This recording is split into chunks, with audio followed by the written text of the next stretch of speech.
Well, good morning, everybody. I'm Morton Blackwell, president of the Leadership Institute. And it's my pleasure to welcome you today to our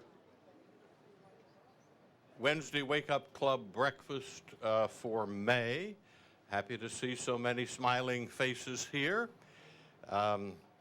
We live in interesting times. This morning's Washington Post, page A3, has a big story, and the headline is, Tea Party Groups Battling Allegations of Racism.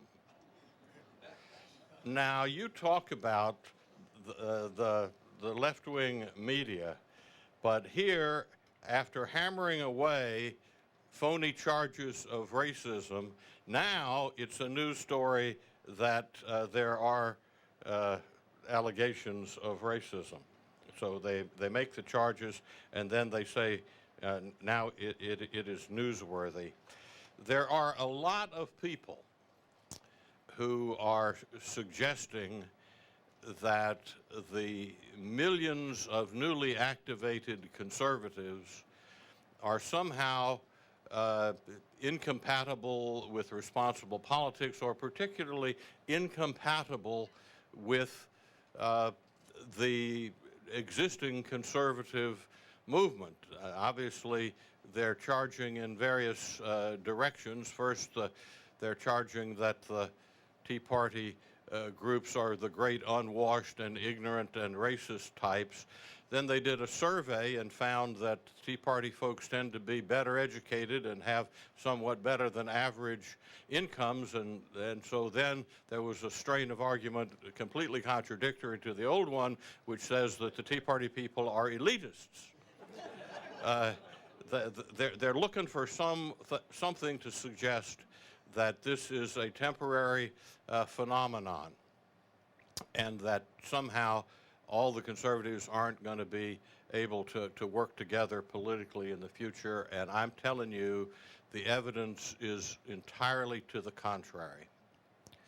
There are in any coalition certain centrifugal forces which try to tend to separate elements of the coalition, but there are also centripetal forces which tend to force everybody together. If you're in a majority, there is always some disputes within the majority over, shall we say, the divisions of the spoils of victory.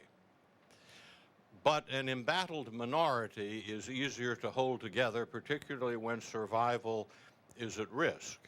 And particularly the process which is ongoing now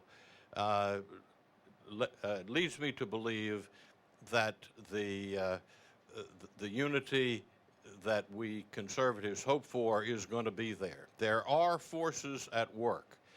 If the same leaders of different elements of a coalition meet together time and time again on common projects, be they legislative battles or election battles, there is a community which begins to form. People know each other by their first names, leaders who didn't know each other.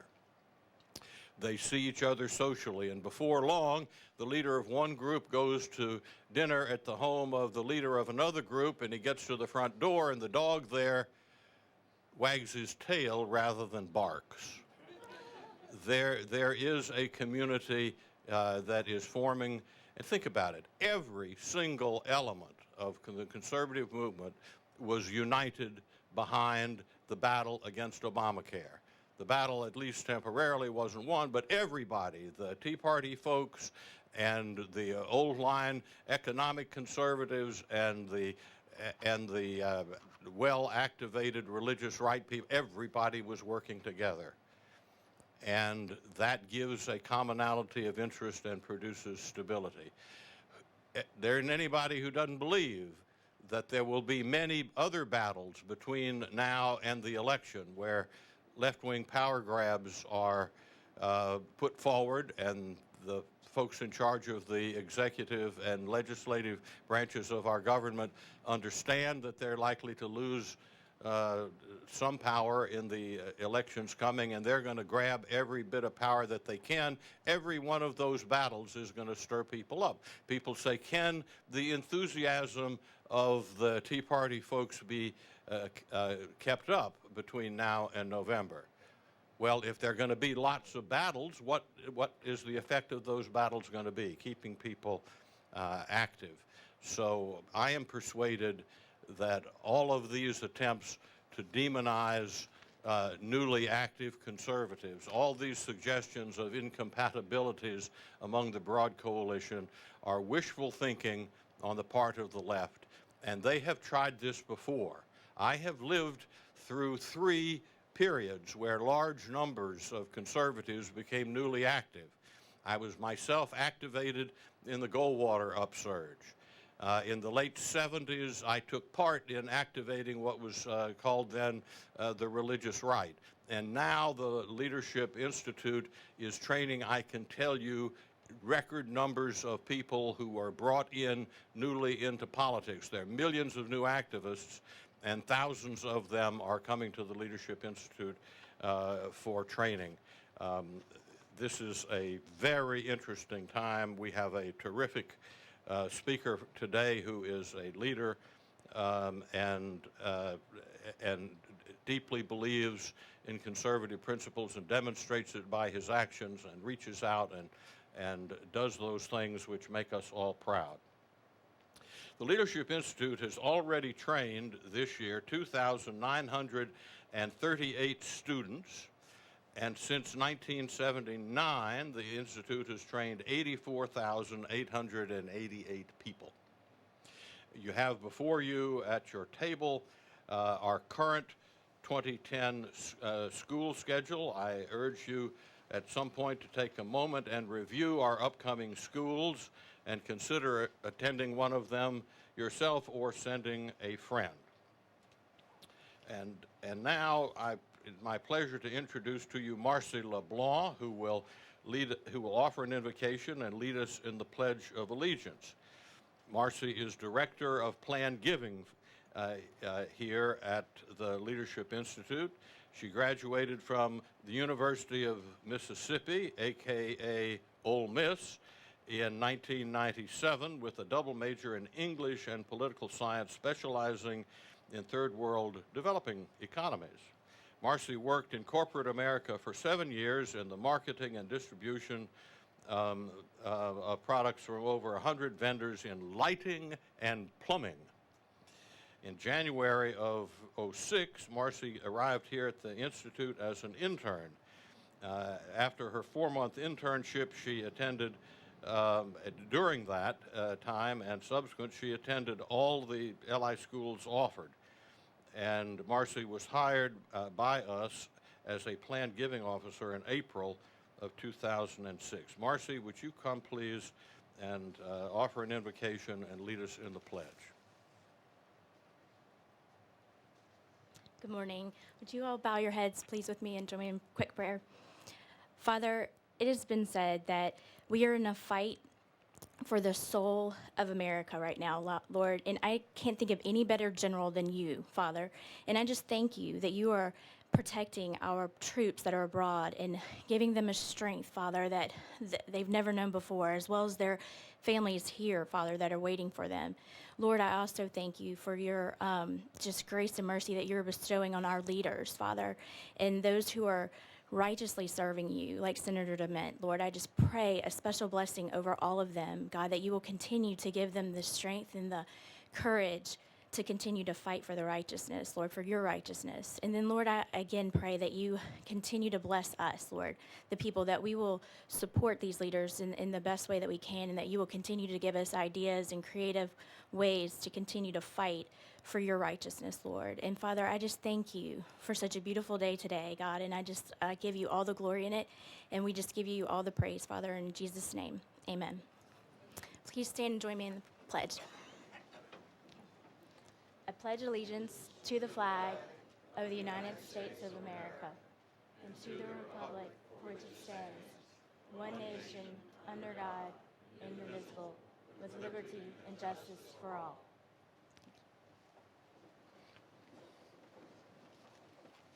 Thank you very much, Marci. And now I have the pleasure of introducing to you Abigail Alger. She's going to give us a programs report. Abby Alger is the new media manager for campusreform.org, the Leadership Institute's grassroots mobilization site for conservative college students. Previously, Abby worked as a new media strategist for Terra Eclipse, a political web development firm in Northern California, and as a junior associate for the David All Group, an online political communications firm in Washington, D.C. She also interned for 2 years for the John Locke Foundation, a free market think tank in Raleigh, North Carolina. Abby graduated from Duke University with degrees in public policy and classical languages. Her home state is North Carolina. Abby?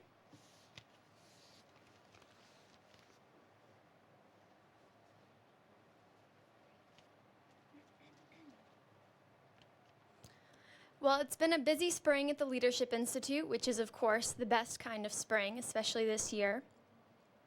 Already, our grassroots department has held 30 different trainings across the country, and this includes schools that were held at the Americans for Prosperity State Summit in Georgia, where 138 conservative activists were trained, as well as the Tea Party National Convention held in Nashville, Tennessee, where 162 different members of the Tea Party were trained. In addition, this room last week was home to 59 different people who came here for our campaign manager school. I'm told that these 59 people came from across the country and also across the world, with 3 students attending from Japan, Nigeria, and Germany, which is an interesting accomplishment for the Leadership Institute. In addition, I work, as Morton told you, in the Campus Leadership Program, which is LI's division that works with conservative college students across the country. So to finish, and to be brief, because I know you want to hear Senator DeMint, I'd like to share just 2 quick success stories from the spring. The first is at the University of Virginia, where a conservative student group called the Burke Society successfully lobbied and had placed into the curriculum a course on modern conservatism. The class had not been offered before, even though there was a class offered on modern liberalism. What a surprise. And so the Burke Society was successfully able to assemble a curriculum that covered the trajectory of modern conservatism, work with professors to bring in readings to make sure that the course would meet UVA's high standards, and then to get the class offered in fall of 2010. It's quite exciting to report the class was initially open to 40 students, and in the spring registration period, which does not include freshmen, all of the seats were full. And so they're now lobbying to get 100 students able to take the class this fall, since the interest with UVA is clearly there. This summer, in addition, they're going to be working with the Leadership Institute to bring this to other conservative college groups across the country so that other groups can then bring this course on modern conservatism to their campuses. So they found their success, and now they're working with us to try to make it a national success. The other story I'll quickly share is that we've also been working with the Alliance Defense Fund, which is a legal organization that provides help for students on campus in their battle against speech codes. Speech codes, for those who are not familiar, are as Orwellian as they sound. Speech codes are in place on colleges and universities to ensure that certain types of speech are protected and certain types of speech are not allowed. Shockingly, again, conservative and especially Christian speech tends to be seen as not protected speech under these speech codes. So the Alliance Defense Fund found that there was a ruling in the U.S. Third Circuit that would help their battle to overturn these restrictive speech codes, and they came to us to find students who were willing to challenge the codes on their campus. We're excited to report that we were able to put the Alliance Defense Fund in touch with students at 4 universities that were on their target list, including Rutgers University in New Jersey, the Cheney University of Pennsylvania, Indiana University of Pennsylvania, as well as Delaware State. And with this work, already 3 schools have overturned their speech codes, and the Alliance Defense Fund is waiting for news on the 4th. So thank you very much for your time, and we're looking forward to a successful summer.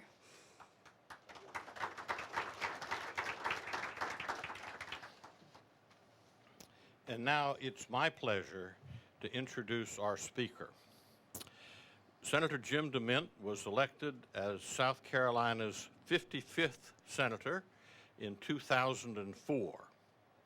He has established himself as one of the most effective and principled conservative leaders in Washington.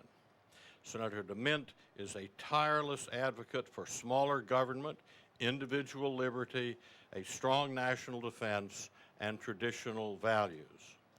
In late 2006, he was elected as chairman of the Senate Steering Committee, which is comprised of a majority of the Republican senators and works to advance conservative legislation.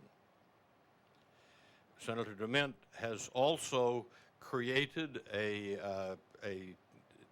very effective political action committee called the Senate Conservatives Fund, which he heads.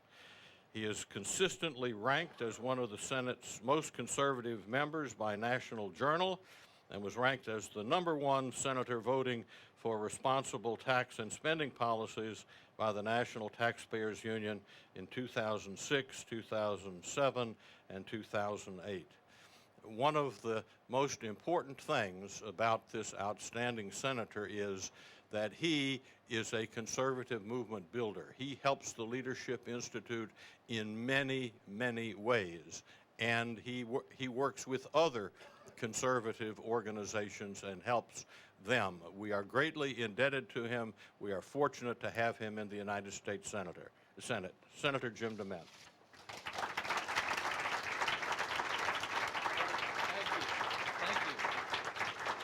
Well, it's great to be back. I want to introduce one of your alumni from 1997, my son-in-law, Craig Rushing, back in the back. Craig, and he's with my daughter, Ginger, and they brought a table full today. So you're doing some good. Now, we've got you in the family. I didn't eat this morning because, and I'm sorry some of you did, so you can't try the new Obama value meal at McDonald's after you leave here this morning. It's one of the best things. I mean, you can order anything you want, and the guy behind you has to pay for it. I think all of the restaurants are going to do that soon, but don't be discouraged. There are a lot of good things happening right now. The Treasury is redesigning all our currency, and as you know, for years we've had to fight them on keeping "In God We Trust" on our money. But now they're making it even bigger because with $13 trillion in debt, he's the only one that we can trust now with the value of our money.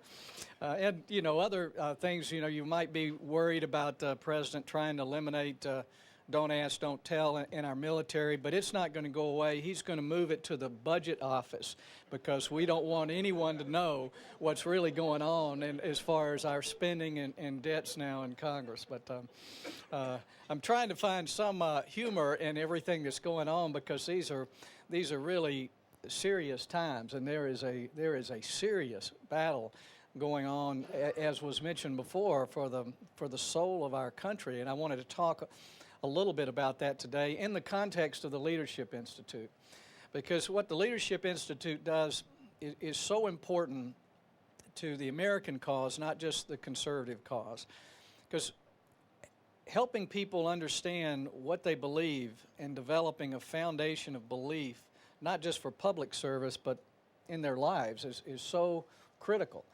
People who go through their lives and they don't have that foundation end up going in all different directions. And that foundation for the Leadership Institute does include faith. It includes those principles of freedom that made America so unique. And what I see in Congress and in government all the time are people with great intentions, with very little foundation, who are going off in all directions, being pulled by the demands. And the demands we have as elected officials is to do more through government all the time, just to show compassion by a new program, a new spending thing. And if you don't have a foundation of beliefs, then that's where people tend to go. Instead of being founded in something, they become more progressive. They progress forward with no moorings. And the Leadership Institute, by what you do in colleges with youth all around the country is critically important to help people understand the difference between an American philosophy and the philosophies that other countries have followed for years is critically important. And a lot of you here who support that cause is the reason I come just to thank you, because our only hope here to save our country is for Americans to be engaged at all levels and making sure that we get out to people the truth of what's really going on, and particularly about the uniqueness of our country. It seems that particularly the folks in power today want us to be more like other countries, more like Europe, have a health care program like Canada, and actually be more like countries that are bankrupt. It's really hard to understand how they want to go that way, because America is unlike any country in history. We really have done things differently. These ideas that sometimes we take for granted of a limited government, of individual responsibility, of free markets, Judeo-Christian values. These are foundational elements that made America the greatest, most prosperous, most compassionate country that's ever been on the face of this earth. The challenge we have is with people who think they can merge the central planning and central management concepts, of which are essentially of socialism, with these unique American ideas. And we've lost a lot of ground in so many areas. I don't even like to say it because it makes me feel gloomy, and I don't want to make you feel gloomy on such a beautiful day, but you would be, if you sat here and thought for a minute, it's really stunning that in the world's greatest bastion of freedom, the federal government owns our largest auto companies, our largest insurance company, the largest mortgage company. It controls our education system, and now our health care system, controls our whole energy network, the transportation infrastructure in our country. You can't talk to businesses today without finding the EPA and other agencies are so involved in their business, they don't know where to go from here. Businesses don't know what their tax rate's going to be next year. They don't know if their energy costs are going to go up with cap and trade. They don't know what the EPA or the FCC or the FTC is going to. There's so much uncertainty and unpredictability. We're doing the opposite of what a rule of law country should do, which is to create a framework of predictable laws so that freedom can operate. Instead, we've created the opposite of that, which is retroactive lawmaking, uncertainty. There's a lot to be concerned about because the people running our country today do not have that foundation of beliefs. They don't understand or respect what made this country great. They really don't believe in limited government. They don't believe in developing the individual's capabilities to live independently. They don't understand or believe in free markets. And they certainly don't believe in a society guided by Judeo-Christian principles. They would say they do, but folks, I work with them every day. Their worldview is different. There's no connection. And the people around the country who say, why don't you just work together? Give peace a chance. Be bipartisan. Just if you want to think of how it really works, it's like a tug of war with a big mud puddle in the middle. And as conservatives, every time we give, we end up in the mud puddle because we're pulling in opposite directions. And the reason for that is we do not have that common ground of the Constitution that we can operate from any longer. Because even though every one of us raise our hand and take an oath to a Constitution that prescribes a very limited form of government, that goes out the door as soon as our hand goes down in the Congress. There's no one who can make an appeal to the constitutional limits without being trivialized. When Speaker Pelosi was asked about, does the Constitution give you the authority to run our health care system or tell people they have to buy a policy, she laughed it off like it had no relevance at all. But that, in essence, is the uniqueness of our country, is a contract between the government and the people that limits what the federal government can do. And when people start to say you're the party of no, we need to go back to, we have a constitution of no. And the president even recognizes that. He said before he was running for office that the Constitution is a document of negativism, or negative, well, I forget exactly what he said. It tells us what we can't do, but it doesn't tell us what we must do. And that's by design, because we didn't want a federal operative.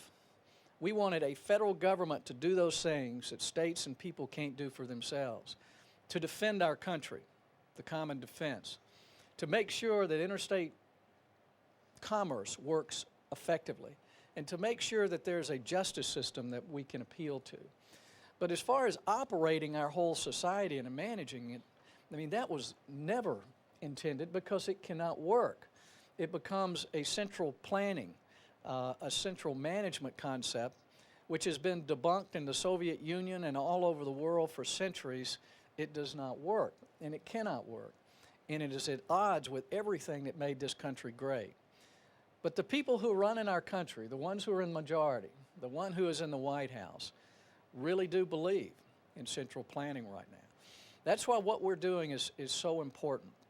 It really is a call to arms, in a sense, that we need to take to the streets. And vilifying the activists all across the country is something we cannot put up with.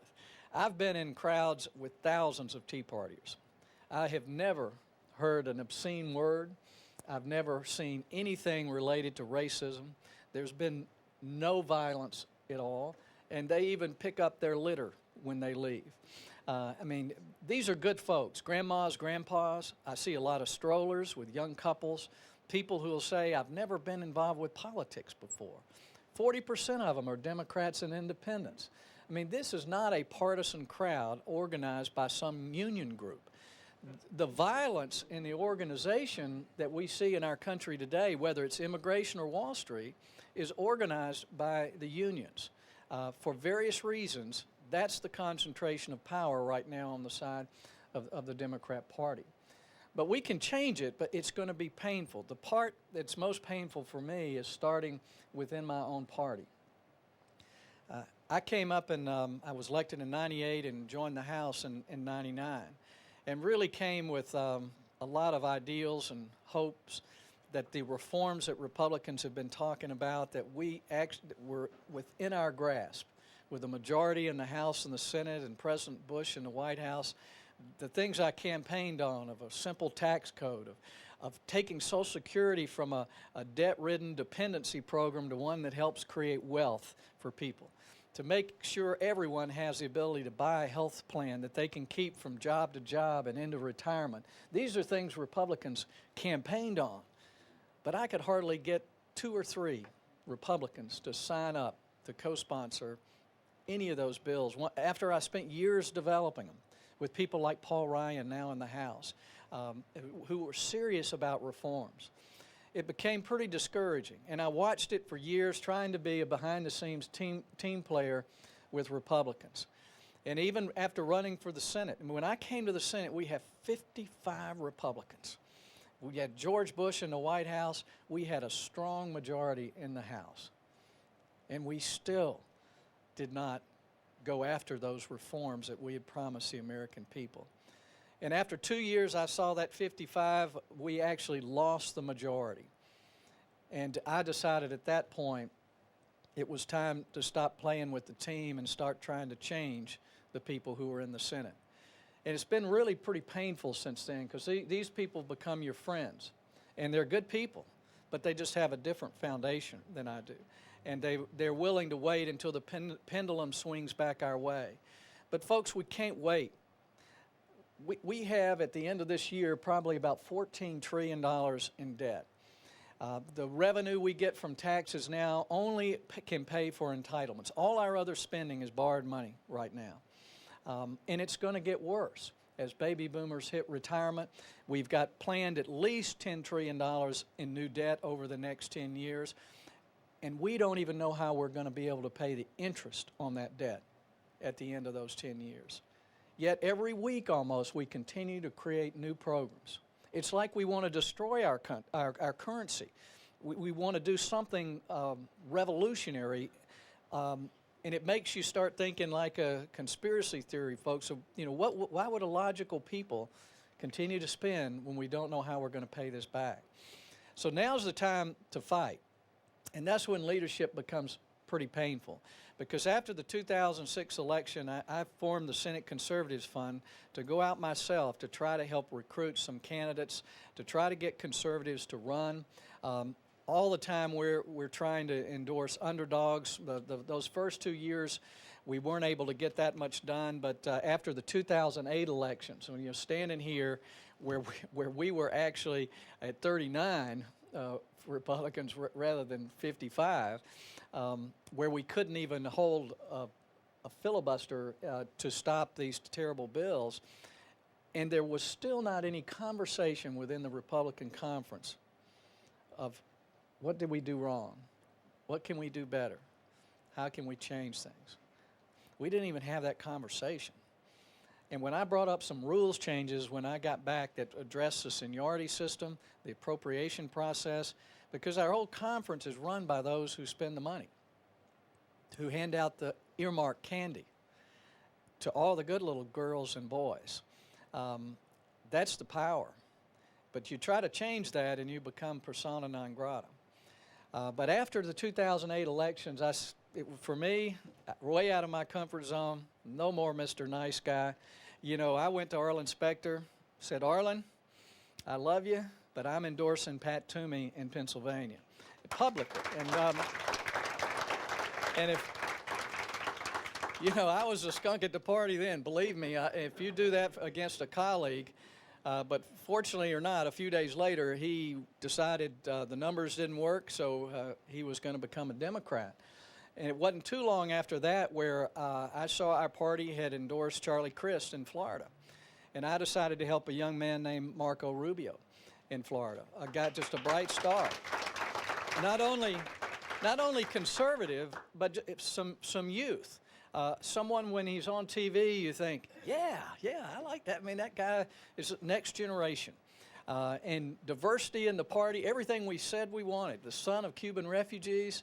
And when that guy talks about his country, you just want to weep because his parents lost their country. And when he says, I know what it means to lose your country, you just think, my gosh, America needs to hear this. But I'm always endorsing underdogs, so I don't expect them to win. Last night in Indiana, I'd endorsed Marlin Stutzman. In that race, we had really three good choices. I mean, Dan Coates has been here before, but Marlin is a 33-year-old, fourth-generation farmer, just passionate. He brought his wife and children into my office and pointed his children and said, I want to fight for their future. What can I say? I said, I'm going to fight with you, Marlin. He came in a strong second, had a great campaign, but he'll have a great future. But we have other races like Kentucky, where, believe me, that's a little sensitive in the Republican conference. But, I've interviewed Rand Paul. They've tried to radicalize him with some libertarian views, but frankly, he's just a solid conservative who's been a doctor. He wants to fight against the spending and earmarks, and I'm just persuaded that maybe I just ought to wade in and help. And we've got other races. Ken Buck in Colorado running against an establishment pick. Chuck DeVore in California. And in some of these races, there are other good people. But what I'm trying to do is get a handful of Republicans who will stand with us on these big issues and stand with the American people. That's the thing now, is I don't think Americans are being listened to. We've got millions who have taken to the street, who've shown up at tea parties all over the country, at rallies in Washington, at town halls, and they're trying to tell us something. And it's pretty simple. Stop spending, stop borrowing, stop adding to the debt, and stop these government takeovers. It's not hard to understand. And the wonderful thing is that's what Republicans have been saying for years. That's what we believe in. And people have said, DeMint, we need a big tent. What you want is small numbers. And I have said I'd rather have 30 Republicans who believe in the principles of freedom than 60 who don't believe anything at all. And the reason I've said that is I know how to get to 60. And that's to have 30 who believe in something, who show America that we really have a different set of beliefs that can make a difference, that can take this country from the edge of a cliff. And I think we still have the opportunity to do it, but we don't have long to do it. That's why this election is so urgent. We have to show that we can elect conservatives all over the country, that we can engage youth as well as our senior citizens, the broad cross-section of Americans in this process, and help them understand that the federal government in the future has to do less, not more. We don't need a presidential candidate who's making all these promises. We need someone who says, man, we're going to get out of this. We're going to make it, but all I can promise you is blood, sweat, and tears. I mean, when we get a candidate who's willing to tell Americans the truth, then I think we're going to have someone who can help turn this country around. But we can only do it if people have that foundation of what they believe, if they understand their accountability to God, if they understand that the principles of limited government are what allows people to live free, and that free markets and free people are what make this country great. We can do it, but this election could be our last chance. And that's why I'm going all out, and I hope you will too, to find some people who will come to Washington, stand up to first the Republican establishment, then the Washington establishment, and then stand with the American people on those things that we know work here in our country. Thanks for what you do. Thanks for the opportunity this morning, Morton.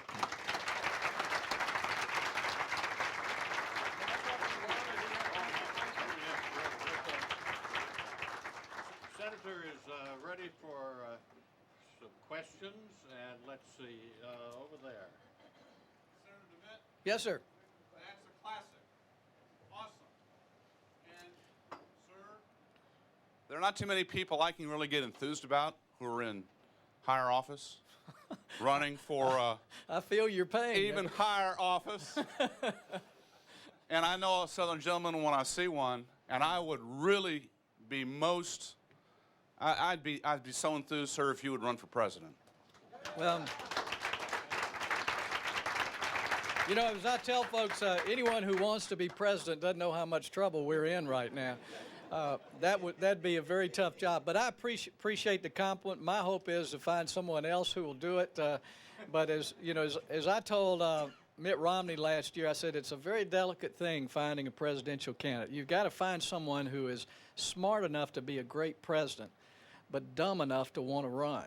And right now, I'm too smart to run. All right, another question over here.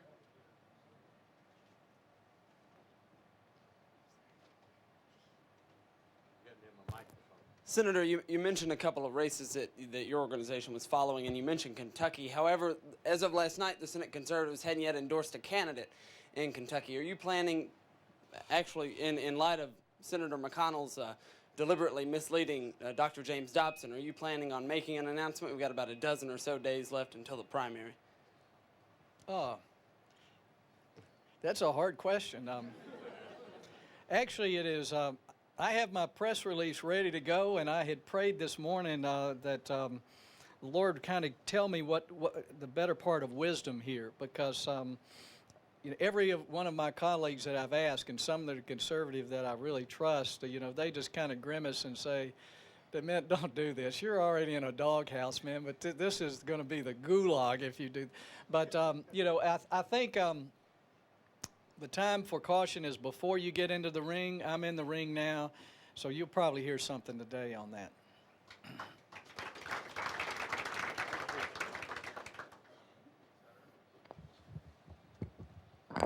Senator? Yes. Yes. One recommendation I'd have is insist that all your colleagues, particularly the Republicans, read your book, Saving Freedom. Oh, well, thank you. That would be a good start.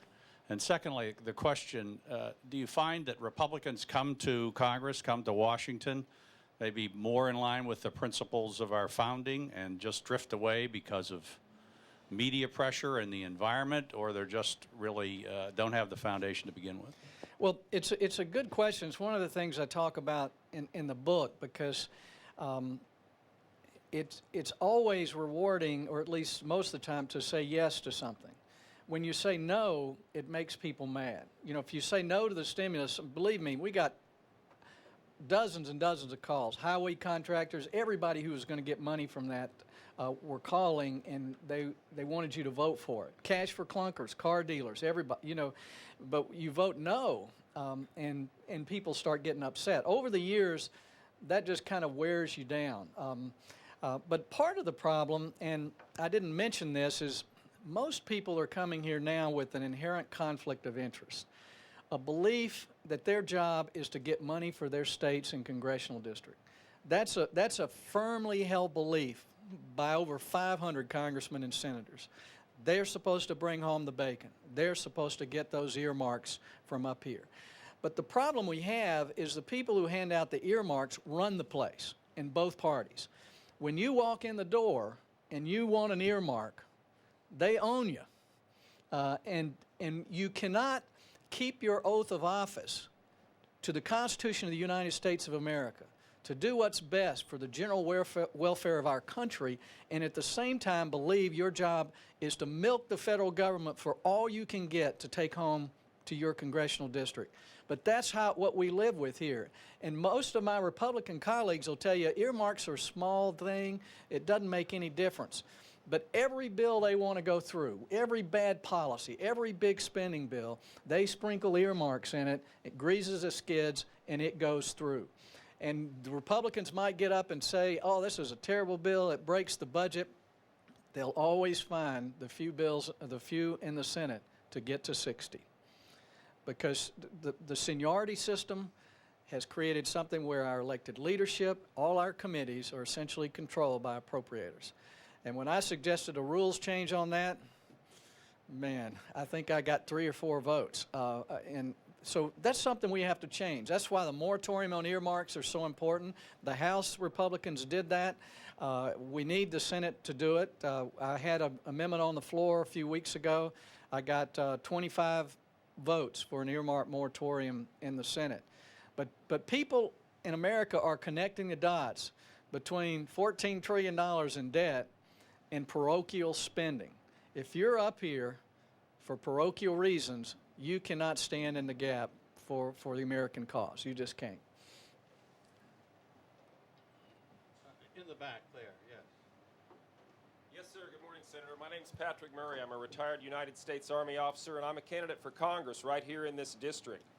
And so you just mentioned earmarks, and I wanted to stand up. Jim Moran, as you know, he's the king of earmarks. Sure. on the congressional side. And so we appreciate what you all are doing for that. I just had one question. We mentioned debt a lot, $12.9 trillion of debt. What are some initiatives that we can pursue to start to pay down that debt instead of adding another $10 trillion on that you just mentioned? There has to be a first step. The reason states are going through such a painful process now is most of them have constitutional requirements for a balanced budget. And it's happening in South Carolina. They're going to all-night sessions. They're trying to find things to cut. It's terrible. We'll never cut anything in Washington unless there's that institutional discipline of a balanced budget requirement. We have to start there because this is my 12th year in the House and the Senate. I can't ever remember cutting anything. Everything's additive. The GAO does a study of the most wasteful, most unnecessary programs every year. You can take 2 or 3 of those, and we've done this, put them on the floor of the Senate to discontinue them, and you might get 30 votes.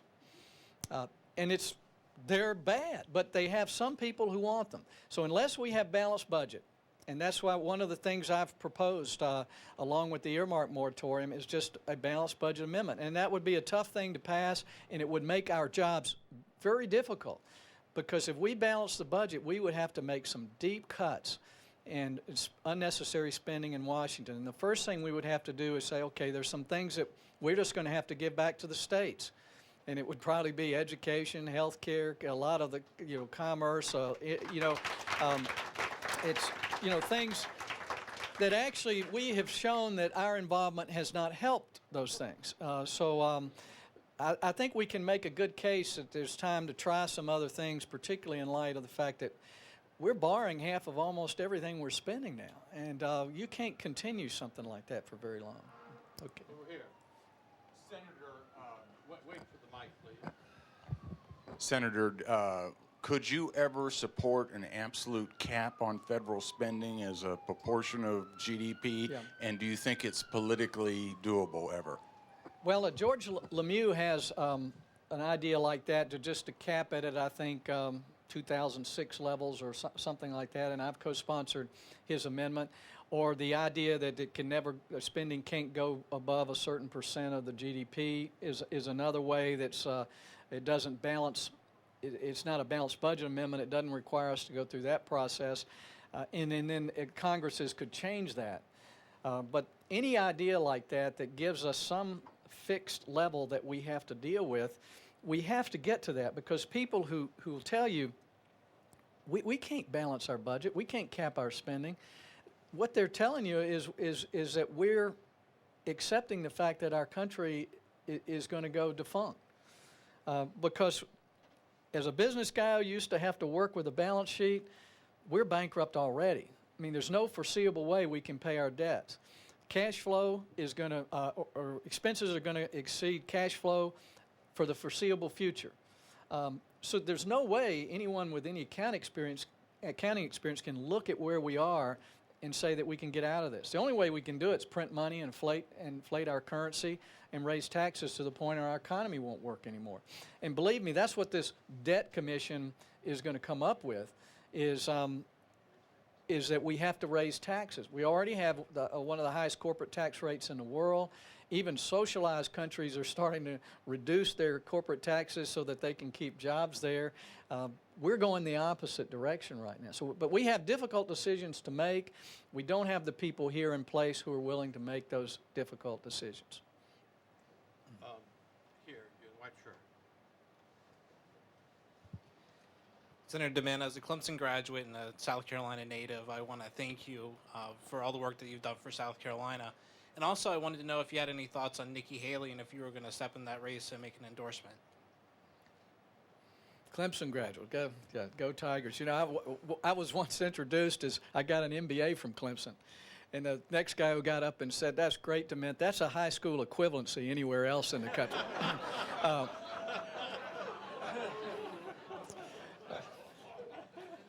Now, Nikki Haley is a great conservative leader. Just from the polls in South Carolina, it doesn't look good at this point. We've got really some good candidates in the race.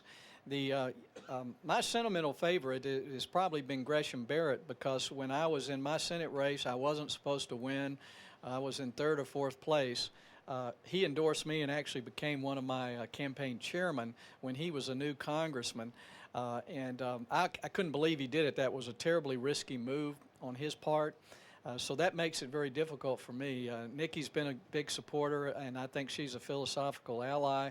But Gresham's also a great conservative, too. So I'm kind of torn in that race and going to stay out of it as long as I can. I'm going to wait and see what happens in the runoff, because there will be a runoff there. I'm keeping a focus on the Senate and trying not to get distracted on other types of races this year. We have time for two more questions. One over. All right. Here you go, lady. Hi, thank you. Lola Ranch, and I have a business right here in Arlington, Virginia, rental apartment business. Now, all these new agencies and councils or whatever that Obama and the whole are setting up now, right? Lots of new agencies, lots of new government groups that are under the auspices of the government. And well, how are you going to get rid of them ever? Once they're there, they get funded. Yeah. And then the people are employees of the government, and I always thought that those people are never fired, usually. And what's the plan? We have to have an earthquake election in November. We have to minimize the damage till we get a new president in 2012. And then we need to start trying to dismantle this thing. And I think if we can just convince the American people that if we want to save our country, if we want to survive and thrive in the future, we're going to have to dismantle, devolve a lot of federal functions.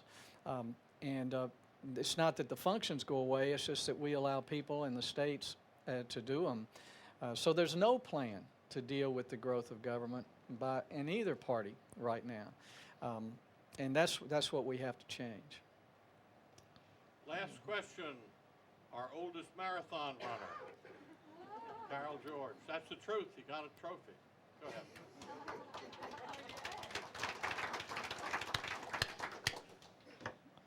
How many of the people in Congress know that the government has borrowed all of the Social Security surplus put there by the fact that we have the baby boomers making a lot more contributions to the Social Security fund than the people were taking the benefits. In other words, the government actually borrowed from its own piggy bank. How many people know that there is $15.3 trillion of unfunded debt to the Social Security fund? Yeah. I'm glad you know it. And we've had this big debate a couple of years ago. A lot of the Democrats, I think they know better, but they still contend that we have a trust fund. But this year, this year is the first year of 7 years before it was supposed to happen. We don't have enough Social Security taxes to pay benefits, and we're taking the money from the general fund because we've spent every dime, trillions of dollars that people put into Social Security. Instead of creating wealth for Americans, we've created debt and dependency for people. There's not a dime in the Social Security Trust Fund. And as baby boomers retire, we're going to have to pull more and more money from the general fund to pay benefits. And it's not going to be pretty because senior citizens vote. They're not going to take kindly to cutting any benefits, but I guarantee you the Debt Commission will come back with some reduction in benefits for future retirees. Either they'll raise the age, they'll index the cost of living differently, and then, you know, Social Security is small compared to Medicare. People have put 2.5% of their pay for their whole lives into an insurance program so they'll have health care when they retire. It's completely unfunded. We've spent all that money, too. We don't have any way to pay. It doesn't show up as debt. No, it doesn't. It's not part of the national debt. No, it doesn't. Even though it's bigger than the national debt. Well, Medicare and Social Security is over $50 trillion. We don't have any plan to deal with that.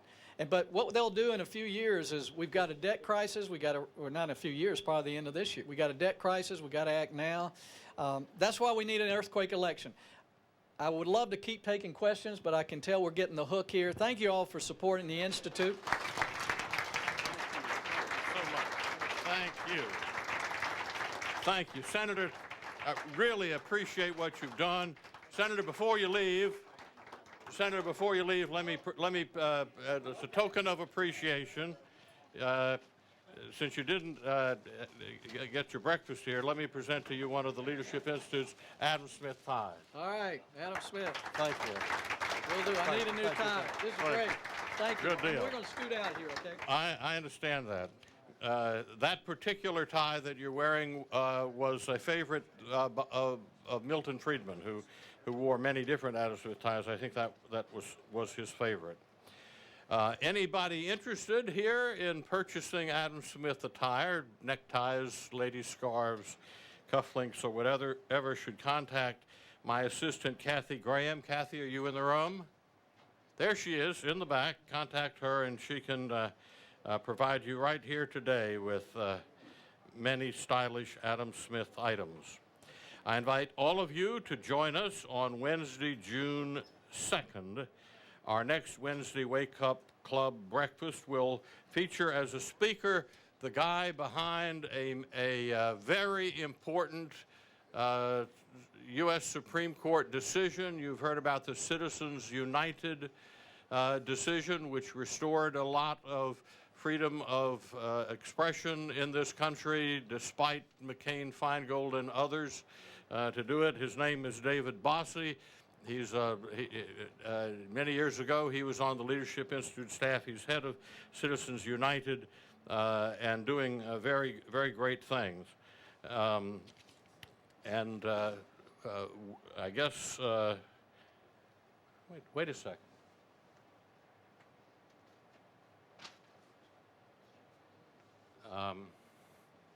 I've been asked to invite you all to a book signing for Tom Pauken on Thursday night at the Keybridge Marriott, 6:30 to 9 o'clock. He'll be signing copies of his new book, Bringing America Home, How America Lost Her Way and How We Can Find Our Way Back. I have read the book and found it of great interest. There'll be free food and drink. Anybody who is interested in a tour of the Institute, please should meet Seth Nichols. Seth, he'll be right here, and I know we have some visitors here for the first time. We'd be just real tickled if you would be willing to take the time to get a good tour, and Seth's a good tour guide. So thank you all for coming.